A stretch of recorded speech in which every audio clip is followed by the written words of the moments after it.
Okay, maybe essential is a bit of an exaggeration. It's more like, these are 5 cool books about the kinds of movies that I like to watch that I just happen to have in my bookcase over there.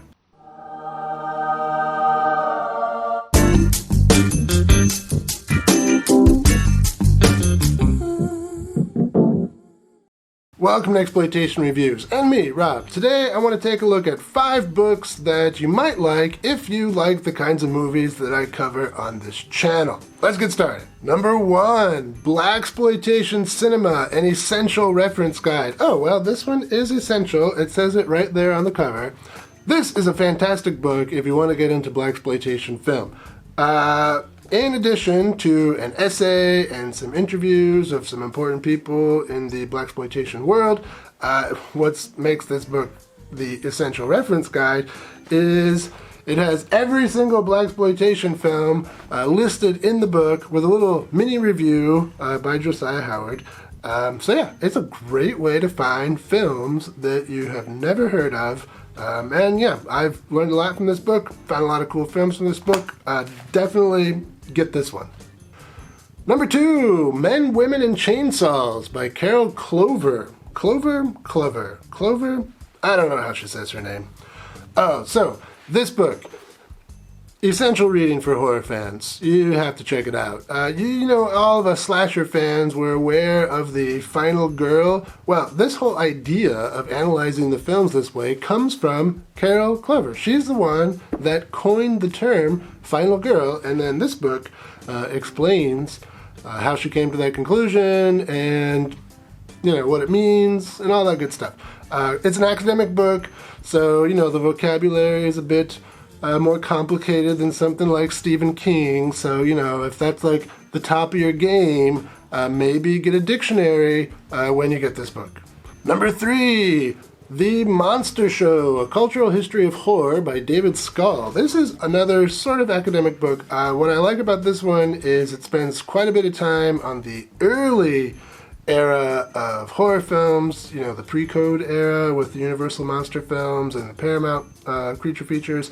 Yeah, pretty cool book. It's another academic one, but it's not overly complicated. Number 4, Big Bosoms and Square Jaws, the biography of Russ Meyer by Jimmy McDonough. What a fantastic biography. You can tell that Jimmy is a fan of Russ, as you should be, but he also isn't afraid to shy away from some of the, you know, like, negative aspects of Russ and the way he made films and, you know, sometimes the way he treated people. So, you know, it's a kind of a warts and all kind of biography, but it's great, highly entertaining. It goes through Russ's entire film career. It doesn't spend a lot of time on the non-film aspects of Russ, so there's not a whole lot in here about his wartime or his photography stuff. Mostly starts kind of, you know, slightly before The Amour Mr. Tease and then goes from there.